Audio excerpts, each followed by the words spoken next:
Good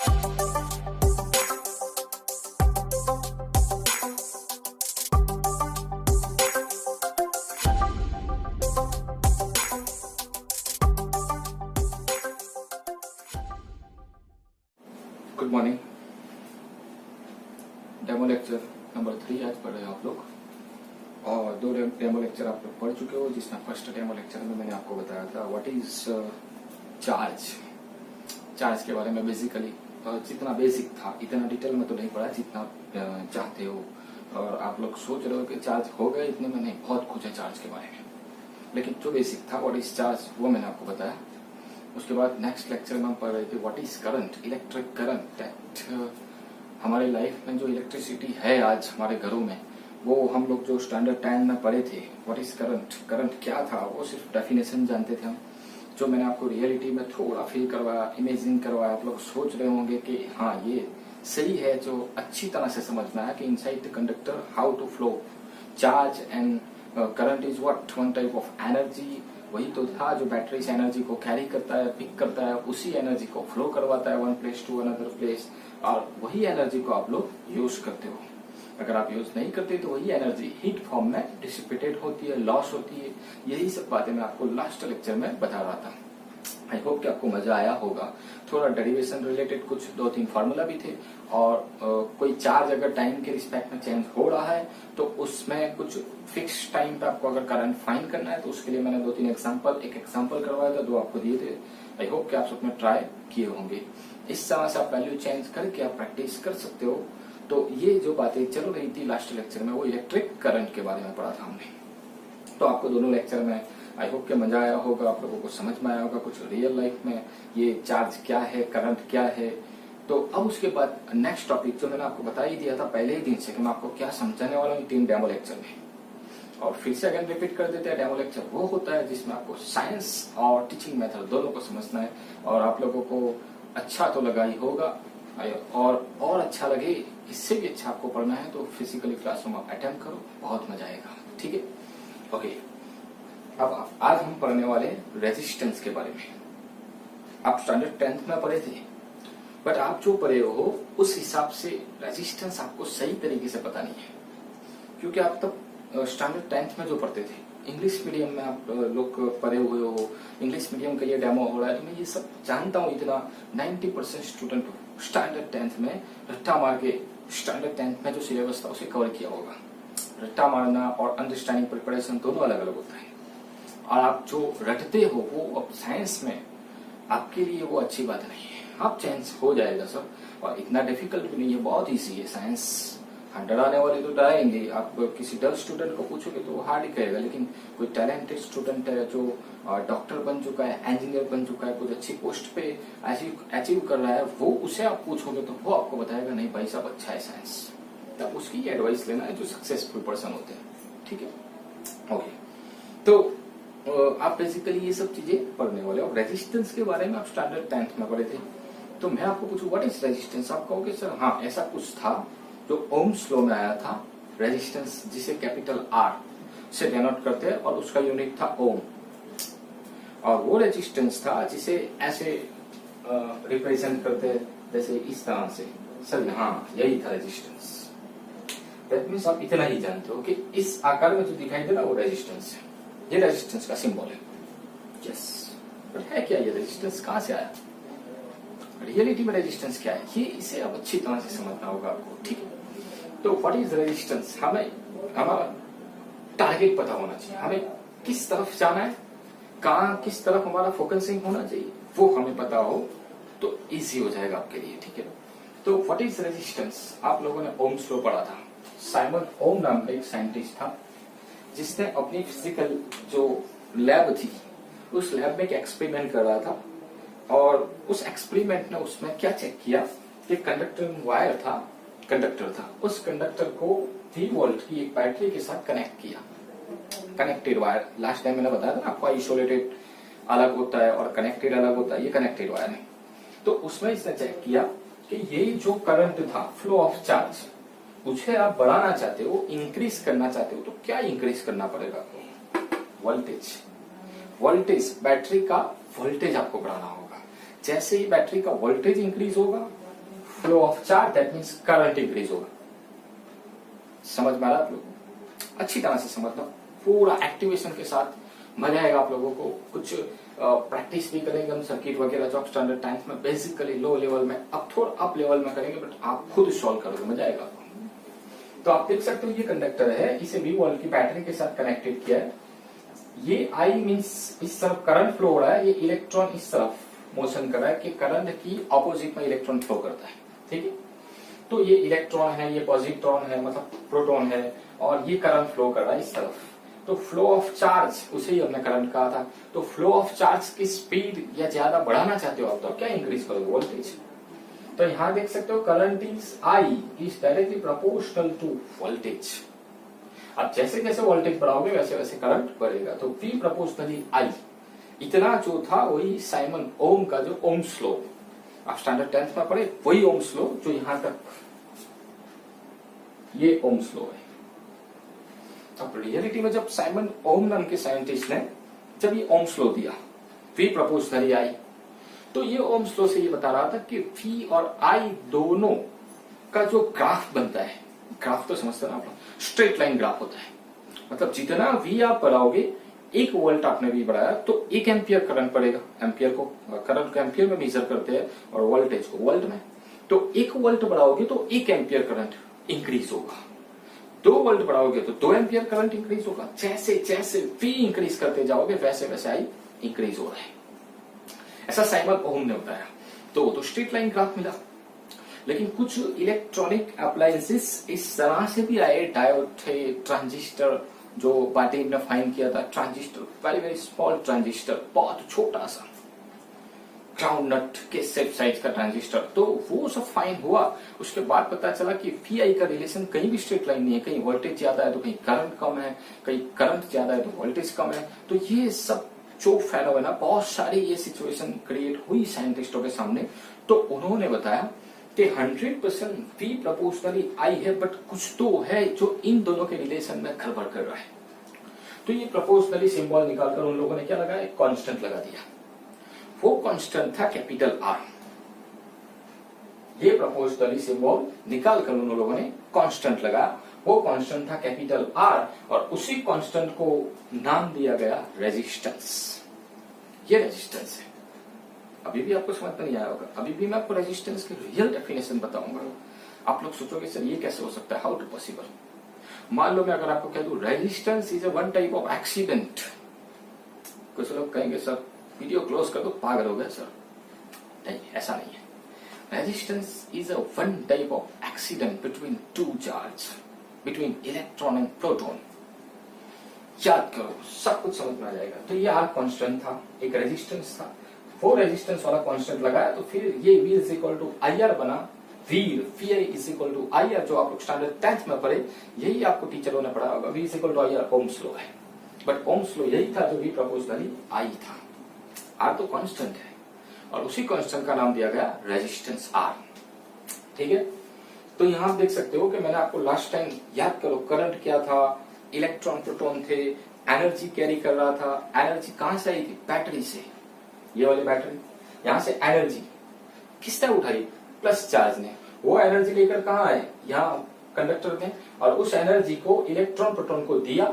तो electron proton जैसे charge energy को कैरी करते हैं और उस एनर्जी को लेके ट्रांसफर करते हैं one place to another place.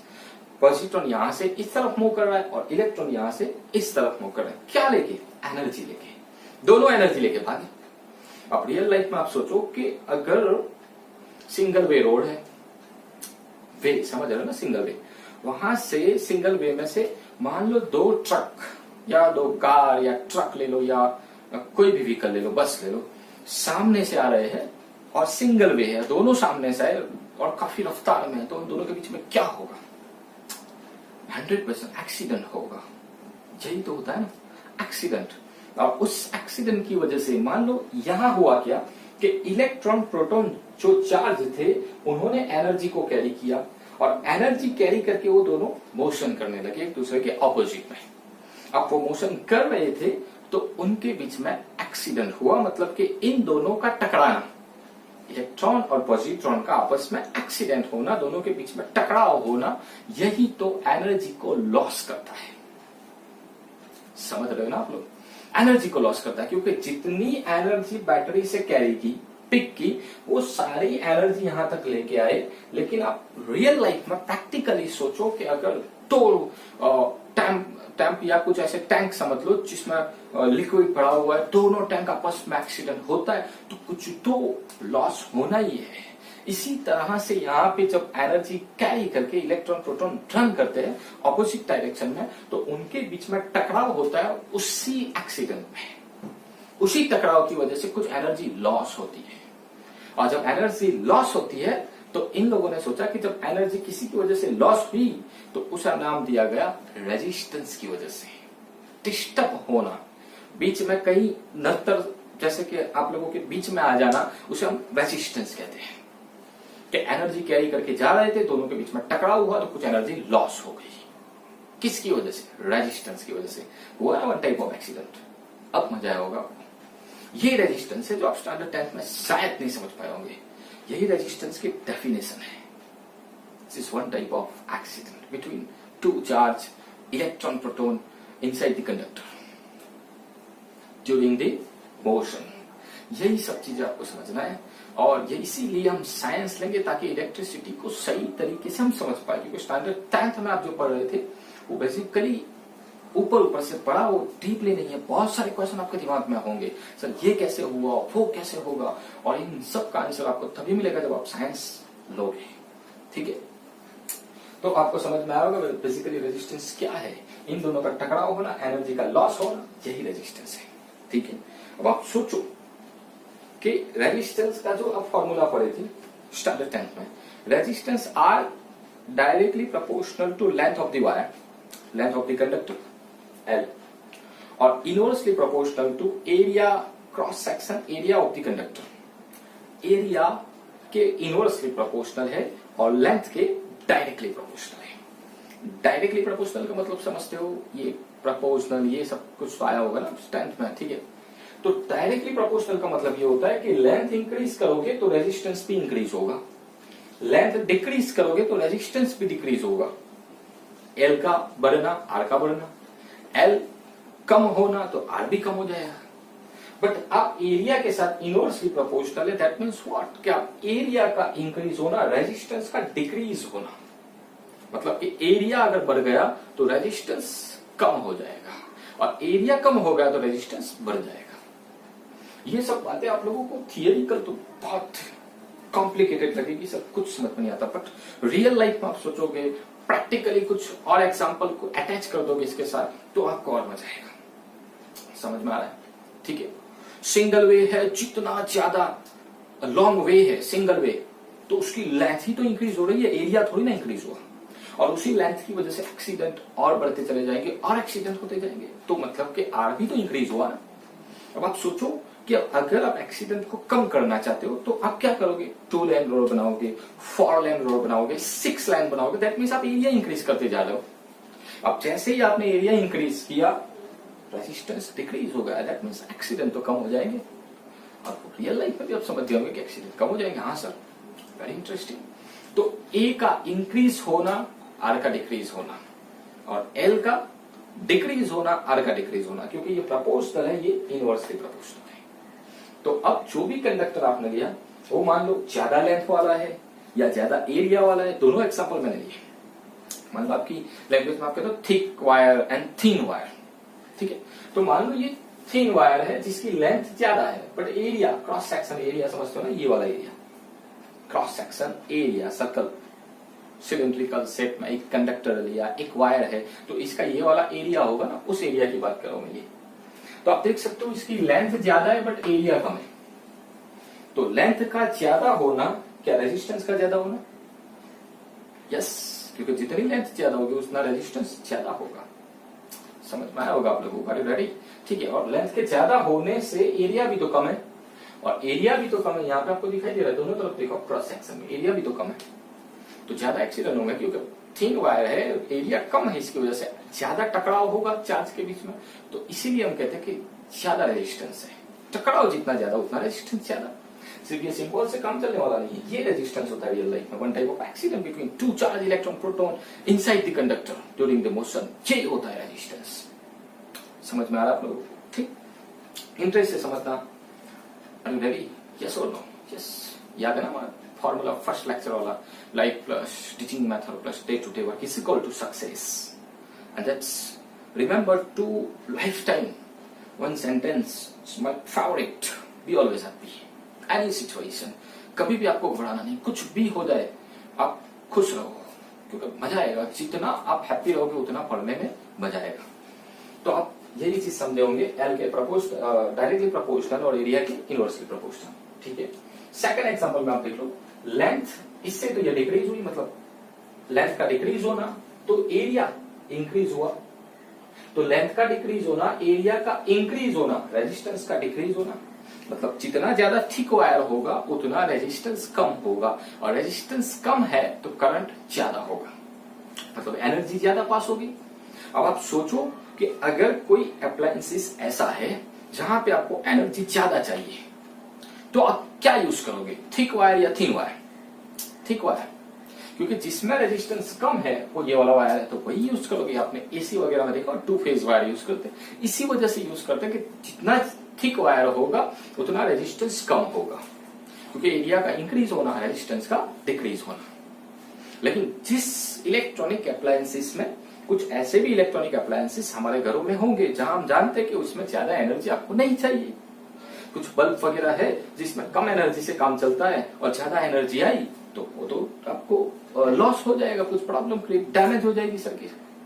तो फिर आपको कम एनर्जी चाहिए, तो उस वक्त आपको क्या चाहिए, रेजिस्टेंस चाहिए, और रेजिस्टेंस ज्यादा चाहिए तो एरिया कम करना पड़ेगा, और एरिया कम करना पड़ेगा। इसी वजह से आपने घरों में देखा होगा कि आप जो वायर यूज करते हो कॉपर वायर, बहुत थिन वायर होते हैं, क्योंकि थिन वायर होगा तो रेजिस्टेंस ज्यादा होगा, और रेजिस्टेंस ज्यादा दैट मींस एनर्जी कम हो जाएगी, और जितनी चाहिए इलेक्ट्रॉनिक अप्लायंसेस को उतनी ही मिलेगी, जिसकी वजह से कोई डैमेज ना हो।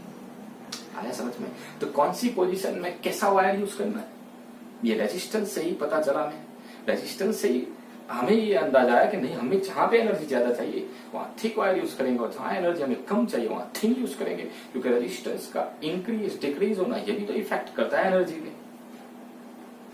Are you ready? यस, समझ में आया होगा आपको। तो ये चीजें मैंने आपको समझाई।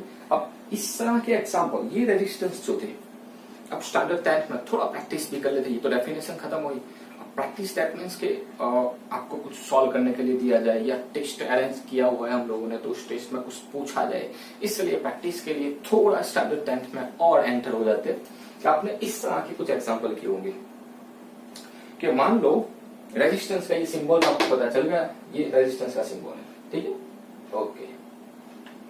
अब रेजिस्टेंस के दो कनेक्शन आप पढ़े होंगे स्टैंडर्ड 10th में, आपको याद होगा, एक सीरीज कनेक्शन और दूसरा पैरेलल कनेक्शन।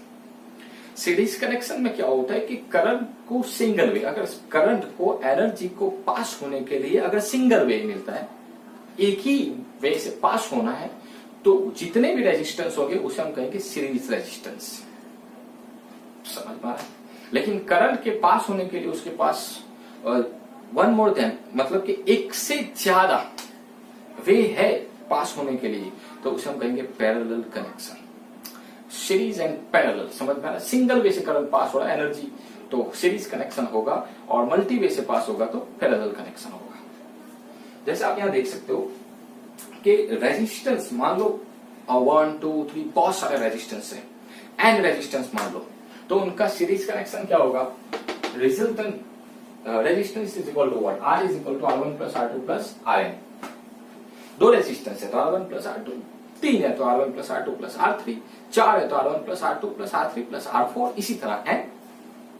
तो n रेजिस्टेंस के लिए फॉर्मूला लिख दिया मैंने। उसी तरह अगर पैरेलल कनेक्शन है तो उसका फॉर्मूला ये वाला आपने प्रयोग किया होगा, 1 upon R is equal to 1 upon R1 plus 1 upon R2 plus 1 upon Rn। अब दो रेजिस्टेंस हो या n रेजिस्टेंस हो, आपके पास फॉर्मूला तो है, सीरीज में तो आप प्लस करोगे, और पैरेलल में तो आपको इस फॉर्मूला से क्वेश्चन को सॉल्व करना होगा। ठीक है, आपके पास दो फॉर्मूला, अच्छा बढ़िया। इनिशियल में आप कुछ एग्जांपल देख लो कि हो सके आपको समझ में आए। बहुत इजी से स्टार्ट किया है मैंने कि यहाँ पे आप देख सकते हो एक कंडक्टर है, उसमें दो रेजिस्टेंस है, दोनों की वैल्यू क्या है, 2 ohm 2 ohm. R1 is equal to 2 ohm, R2 is equal to 2 ohm. Ohm क्या है? यूनिट रेजिस्टेंस का। किसने दिया? साइमन ओम ने। तो साइमन ओम उसी के नाम से तो उसे ओम कहते हैं। ओम ये रेजिस्टेंस का यूनिट है, इसे ओमेगा भी कहते हैं, ओमेगा, बट ओम बेटर है। तो ये यहां आप देख सकते हो 2 ओम एंड 2 ओम, दो रेजिस्टेंस है। दोनों यहां से अगर करंट एंटर हुआ तो दोनों के बीच में सिंगल वे करंट पास होने के लिए एक ही वे तो है उसके पास, मतलब कि ये दोनों रेजिस्टेंस सीरीज में। अब सीरीज का फॉर्मूला क्या है? प्लस होना, R1 plus R2 plus RN। तो आप देख सकते हो 2 प्लस 2 दैट मीन्स इक्विवेलेंट कितना हो जाएगा?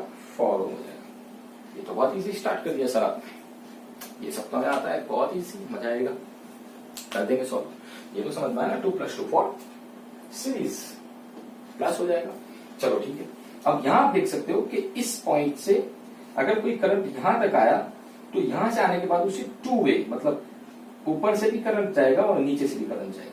दैट मींस आप यहां देख सकते हो कि ऊपर से करंट जाएगा I/2 और यहां से जाएगा I/2, और ये I/2 डिवाइड हो गया करंट। किसकी वजह से? क्योंकि दोनों रेजिस्टेंस इक्वल है, 2 ओम, इसी वजह से मैंने I/2 कर दिया। समझ पा रहे हैं? ठीक है।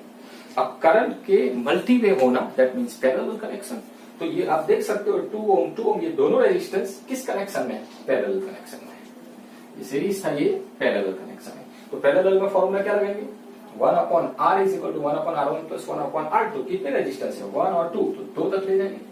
अब इस फॉर्मूला को कई मरतबा स्टूडेंट क्या करते हैं, स्टैंडर्ड 10th में आप करते थे, कोई बात नहीं है, अब 11th 12th में ये सब नहीं करना। एग्जाम्पल, ये समझ में आ रहा ना आप लोगों को? ठीक है। एग्जाम्पल, जैसे कि ये फॉर्मूला आपने इन दो रेजिस्टेंस के लिए लगाया, तो आप क्या करोगे? 1 देखना ध्यान से, R is equal to 1/R1 plus R2, ये दो रेजिस्टेंस के लिए हुआ। तो आप देख सकते हो 1/R is equal to R1 R2 का एलसीएम लोगे तो R1 प्लस R2 ऊपर हो जाएगा। एलसीएम वगैरह कुछ समझते हो ना, स्टैंडर्ड 10th में पढ़ोगे, एलसीएम लेना, क्रॉस मल्टीप्लिकेशन। तो R is equal to what? R1 R2 divide by R1 plus R2। क्या पता चला कि आप अगर पैरेलल कनेक्शन यूज करते हो तो आपको ये फॉर्मूला लगाओ, फिर यहाँ 1/2 प्लस 1/2 करो, फिर एलसीएम लो, ये कुछ करने की जरूरत नहीं है। आप सीधा क्या करोगे कि दोनों का मल्टीप्लिकेशन करेंगे और दोनों का एडिशन करेंगे। जो दो रेजिस्टेंस है उनका मल्टीप्लिकेशन होगा डिवाइड बाय उन दोनों का एडिशन होगा, सीधा पैरेलल कनेक्शन हो जाएगा। मतलब 3-4 स्टेप कम करने के लिए बताया, बेटर यही भी करना है बट सॉर्ट आउट। ठीक है। तो आप देख सकते हो इन दोनों का पैरेलल करना है, तो इन दोनों का मल्टीप्लिकेशन क्या होगा? 2 2 जा 4, जो ऊपर आएगा, और नीचे एडिशन दैट मींस 2 प्लस 2 4, ऊपर 4 नीचे 4, 4/4 इज इक्वल टू व्हाट? 1। तो इसका आंसर क्या हो जाएगा? इक्विवेलेंट रेजिस्टेंस हो जाएगा R equivalent is equal to 1। I hope कि आपको समझ में आया। ठीक है, आर यू रेडी? ओके, तो समझ में आया। ऊपर क्या करेंगे? मल्टीप्लीकेशन, नीचे एडिशन करेंगे। तो दोनों का ऊपर 2 2 जा 4 मल्टीप्लीकेशन किया और 2 प्लस 2 4 एडिशन किया, 4 डिवाइड बाय 4 1। ये इक्विवेलेंट रेजिस्टेंस हुआ। उसके बाद नेक्स्ट सर्किट 1 बाय 1 आपको बहुत सारी प्रैक्टिस भी करना है, टेंशन मत लो। चलो इस सर्किट में आप देखो ध्यान से, बहुत नॉर्मल लेवल से स्टार्ट कर रहा हूं ताकि आपको थोड़ा और समझ में आए। चलो ये 4 और 4 दोनों, ये दोनों रेजिस्टेंस सीरीज कनेक्शन में, क्योंकि इन दोनों में से जो करंट पास होगा वो सेम होगा क्योंकि सिंगल वे। तो यहां 4 और 4 series connection is what? Addition. तो 4 प्लस 4 8, तो इन दोनों का इक्विवेलेंट हो जाएगा 8 ओम। समझ में आया? ओके। अब ये 8 ओम इस 2 के साथ क्या पैरेलल कनेक्शन में हो जाएगा? तो 4 और 4 सीरीज में थे, तो 4 प्लस 4 8 कर दिया। बट 8 एंड 2 दोनों पैरेलल कनेक्शन में होंगे, तो इन दोनों का पैरेलल क्या करेंगे हम? ऊपर मल्टीप्लिकेशन, नीचे एडिशन करेंगे। तो R equivalent is equal to what? इसके लिए ऊपर इन दोनों का मल्टीप्लिकेशन 8 2 जा 8 क्रॉस 2 डिवाइड बाय नीचे एडिशन 8 प्लस 2। तो आप देख सकते हो answer is what? R equivalent is equal to what? 8 2 जा 16 divide by 8 plus 2 10। I hope कि आपको समझ में आ रहा होगा। ओके, तो ये आपका आंसर 16 बाय 10 1.6, ये इक्विवेलेंट रेजिस्टेंस हुआ। दैट मींस ऊपर मल्टीप्लिकेशन करेंगे और नीचे एडिशन करेंगे। नेक्स्ट सर्किट थोड़ा इंटरेस्टिंग करते हो, थोड़ा आपको ये सब तो समझ में, नॉर्मल सीरीज पैरेलल तो आपने किए होंगे, सर थोड़ा और अच्छा आगे बढ़ाओ ताकि हमें इंटरेस्ट पड़े किस तरह से सॉल्व करना है, हम भी तो प्रैक्टिस करेंगे, करो कोई बात नहीं। देखो यहाँ पे ये ए पॉइंट है, 2 और 2 ये दो रेजिस्टेंस है, और 3, 4 एंड 5 कुल मिला के 5 रेजिस्टेंस है, और इस तरह से कुछ सर्किट है, और मैं कह दूं ए और बी के बीच में इक्विवेलेंट रेजिस्टेंस क्या होगा, तो हाउ टू फाइंड, कैसे फाइंड करोगे। अभी एक दो तो मैं आपको बताऊंगा, फिर आपको बहुत सारी सर्किट सॉल्व करना है, ठीक है। तो ए और बी के बीच में कितना रेजिस्टेंस होगा इक्विवेलेंट, तो कुछ लोगों को, कुछ बंदों को समझ में तो आया ही होगा, ये दोनों सीरीज में, दैट मीन्स 2 + 2 4। अब ये वाली सर्किट कैसे सॉल्व करोगे, तो आप देखो इसमें 4 और 4 ये दोनों सीरीज है, सिंगल वे, तो 4 + 4 कितना हो जाएगा, 2, सॉरी 8 होगा, समझ में आ रहा है आप लोगों को, ठीक है। तो आप देख सकते हो यहां 4 + 4 कितना हो जाएगा, 8 हो जाएगा। आर यू रेडी, समझ में आ रहा है आप लोगों को, ओके। तो इन दोनों का सीरीज बना कितना हुआ 4, इन दोनों का सीरीज बना 8। अब ये 8 इस 2 के साथ आप यहां पे ले लो, मान लो मैं आपको कहता हूं 8 ओम ले लो, थोड़ा इजी हो जाए इसलिए, ये 8 इस 8 के साथ पैरेलल कनेक्शन में, तो इन दोनों का पैरेलल क्या होगा, आर इक्विवेलेंट, इन दोनों का 8 × 8 डिवाइड बाय 8 + 8, तो R equivalent is equal to what, 8 8 64 और 8 + 8 16, तो 16 4 जा, दैट मीन्स इन दोनों का इक्विवेलेंट बना कितना 4। अब देखो ये 4 और ये 4 दोनों सीरीज में हो जाएंगे, दैट मीन्स 4 + 4 8, तो आंसर हो जाएगा आर इक्विवेलेंट 8 ओम, खत्म।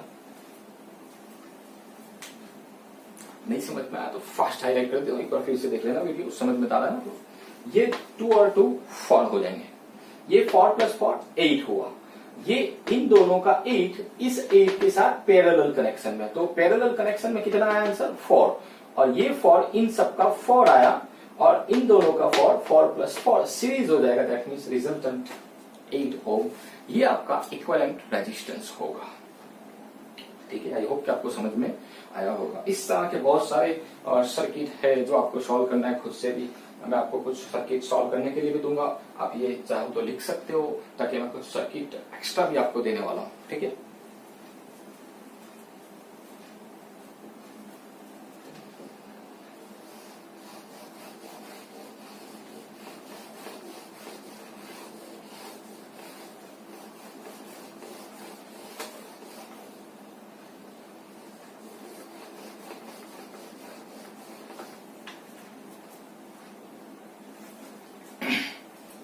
बहुत टाइम नहीं लूंगा आपका, थोड़ा डेमो लेक्चर है, डेमो के हिसाब से ही काम होगा, लेकिन कुछ वर्क देते हैं ताकि आप घर बैठ के काम करो तो अच्छा रहेगा, ठीक है। अब देख सकते हो ये सर्किट सॉल्व किया आपने, इसी सर्किट में मैंने यहाँ कुछ चेंज किया है, ये वाली सर्किट देखना ध्यान से, इन दोनों सर्किट में चेंज किया है, समझ में सब मिक्स अप तो नहीं हो रहा ना, यहाँ से ये थोड़ा अलग है एग्जाम्पल, ताकि आपको समझ में आए, ठीक है। तो ये वाली जो सर्किट है इसके जैसी सेम, सिर्फ क्या चेंज किया मैंने, ये वाला 8 ओम रेजिस्टेंस था, वहां स्ट्रेट लाइन, दैट मीन्स के सीधा वायर कनेक्ट कर दिया, वहां पे कोई रेजिस्टेंस नहीं है। तो अब मैं पूछूं इस सर्किट का इक्विवेलेंट रेजिस्टेंस क्या होगा, वीडियो पॉज करो और सॉल्व करो और खुद से ट्राई करो, फिर प्ले करके देखो क्या आएगा आंसर, ओके। आप लोगों ने ट्राई किया, कुछ लोगों के सही आया, कुछ लोगों को समझ में नहीं आया, लेकिन कैसे सॉल्व करते हैं देखो यहाँ पे, कि यहां आप देख सकते हो कि इस सर्किट में 2 और 2 ये दोनों तो सीरीज में, 2 और 2 ये दोनों भी सीरीज में, बट ये वाला जो वायर है जब एनर्जी लेकर चार्ज मोशन कर रहे होते हैं तो उनको क्या डिसलाइक, उन्हें क्या पसंद नहीं है कि रेजिस्टेंस का होना। अगर कोई वे ऐसा है जहां पे रेजिस्टेंस नहीं है तो चार्ज वहां से पास होगा। तो अगर आप देख सकते हो कि यहां से करंट फ्लो हो रहा है तो यहां तक आने के बाद उसके पास 2 वे, या तो इस तरफ जाए या इस तरफ जाए। अगर वो करंट इस तरफ आएगा तो 2 रेजिस्टेंस का सामना करना पड़ेगा, और इधर जाएगा तो कोई रेजिस्टेंस नहीं है, तो करंट इधर से सीधा पास आउट हो जाएगा। दैट मीन्स ये दोनों रेजिस्टेंस किसी काम के नहीं है, इसे कहते हैं शॉर्ट सर्किट। सुना हो तो शायद आपने फर्स्ट टाइम सुना हो तो फर्स्ट टाइम, बट ये शॉर्ट सर्किट है। इन दोनों रेजिस्टेंस को आपको कोई कैलकुलेशन नहीं करना, तो इक्विवेलेंट में सिर्फ हो जाएगा 2 + 2, that means R equivalent resistance हो जाएगा 2 + 2 4 ओम। ये आंसर हुआ, इसे कहते हैं शॉर्ट सर्किट। ठीक है, आई होप कि आपको समझ में आया होगा। इस तरह से आपको सर्किट सॉल्व करना है, किस तरह से सीरीज पैरेलल कनेक्शन होता जा रहा है, ये सब चीजें आपको समझना है। इसी तरह ये सर्किट आप देख सकते हो, आर और आर ये सारे 5 रेजिस्टेंस है, 1 2 3 4 5, सबकी वैल्यू स्मॉल आर है, और ए और बी के बीच में आपको इक्विवेलेंट रेजिस्टेंस फाइंड करना है। आई होप कि आप कर पाओगे, करना है। और जितनी भी सर्किट मैं आपको ड्रॉ करके दूंगा वो आपको सॉल्व आउट करना है खुद से। और जब पहले ड्रॉ कर देता हूं ताकि समझना है, एक ये वाली सर्किट आपको करना है 1, ये आपको मिलेगी 2, ये 1 नंबर, ये 2 नंबर, ये दो करना है पक्का। फिर 3 नंबर में एक और सर्किट बना देते हैं, यहां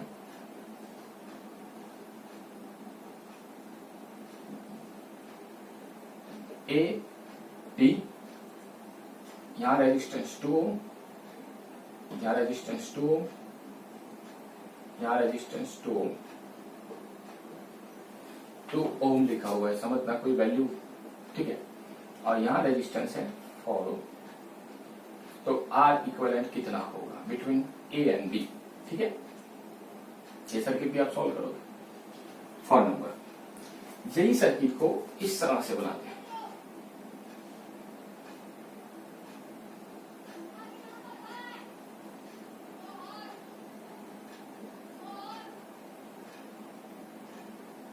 small r,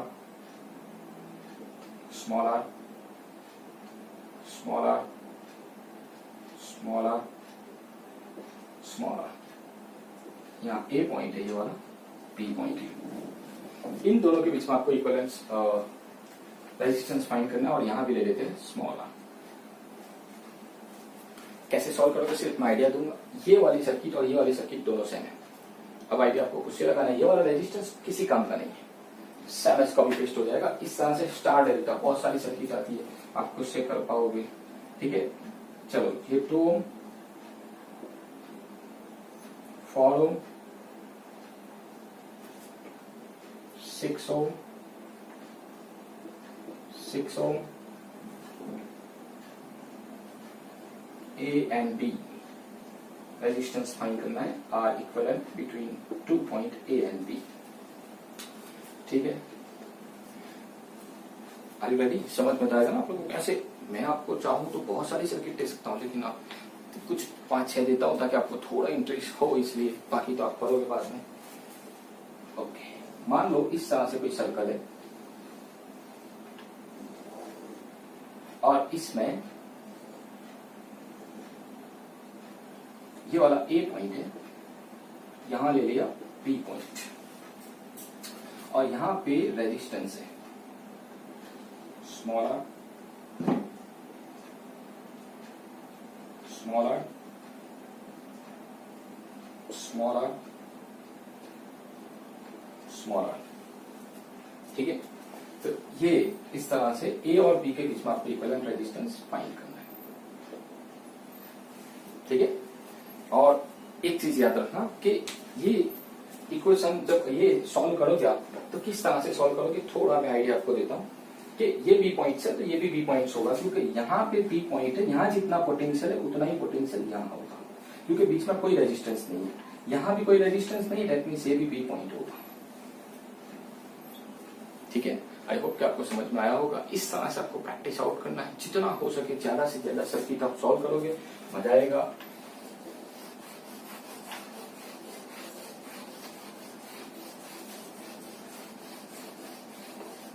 जैसे कि ये वाली सर्किट में आपको थोड़ा सॉल्व करवा दूं, एक इंटरेस्टिंग है थोड़ा व्यू, तो शायद आपको अच्छा लगे कि रेजिस्टेंस किस तरह से सॉल्व करेंगे। ये वाली सर्किट में आप देखो कि यहां आप देख सकते हो कि ए और बी के बीच में आपको रेजिस्टेंस फाइंड करना है। आई होप कि आपको समझ में आएगा। रेडी? ठीक। यहां पे जो पॉइंट है उसे आप सपोज कर लो ओ पॉइंट। तो पहला पॉइंट कौन सा है? ए। यहां मैं ले लेता हूं बी पॉइंट और इन दोनों के बीच में ले लिया ओ पॉइंट। ए ओ पी तीनों ले लिए। अब आप देखो ये वाला रेजिस्टेंस किसके बीच में है? ए और ए के बीच में, तो यहां पे होगा। ओके, ये हो गया। उसके बाद ये वाला BNO मतलब यहाँ पे रेजिस्टेंस होगा। चलो ये वाला रेजिस्टेंस BNO यहाँ पे आएगा। चलो ये वाला रेजिस्टेंस BNO यहाँ पे आएगा। इस तरह से सॉर्ट आउट करो, बहुत इजी हो जाएगा। किस तरह से करोगे, अगेन रिपीट कर रहा हूं मैं। जिन दो पॉइंट के बीच में आपको रेजिस्टेंस चाहिए, A और B दोनों को ऐसे मैंने रख दिया, और उन दोनों के बीच में एक नया पॉइंट जो O था जो यहाँ पे सेट किया, और ये रेजिस्टेंस 1, 2, 3 एंड 4 किसके बीच में वो चेक कर लो। जैसे ये वाला था तो A और O के बीच में वहां पे सेट कर दिया, ये वाला BNO, ये वाला BNO, इसी तरह ये वाला भी BNO। इस तरह से आप ये सर्किट आप इजीली कर पाओगे, क्योंकि ये तीनों रेजिस्टेंस पैरेलल में, ये तीनों पैरेलल में, और उनका जो पैरेलल आएगा उसके साथ क्या हो जाएगा, ये सीरीज हो जाएगा। इस तरह से ये सॉल्व कर पाओगे। ठीक है, आई होप कि आपको समझ में आया होगा। इस तरह से आप सर्किट सॉल्व आउट कर सकते हो। बहुत सारी सर्किट है, इतना टाइम भी तो नहीं है। तो यहां रेजिस्टेंस ले लेते हैं R, यहां रेजिस्टेंस लिया R, यहां रेजिस्टेंस लिया R, यहां एक और रेजिस्टेंस लेते हैं R, और यहां से एक और रेजिस्टेंस लेते हैं R। अब आपको पूछ ले A और B के बीच में रेजिस्टेंस क्या होगा, इक्विवेलेंट, तो वो आपको फाइंड आउट करना है। ठीक है, इसी तरह जैसे मैंने अभी इसमें आइडिया दिया आपको, वही आइडिया आप इसमें अप्लाई कर सकते हो। तो आई होप कि आपको समझ में आया होगा। हो सके तो ये एग्जाम्पल खुद से ट्राई करना।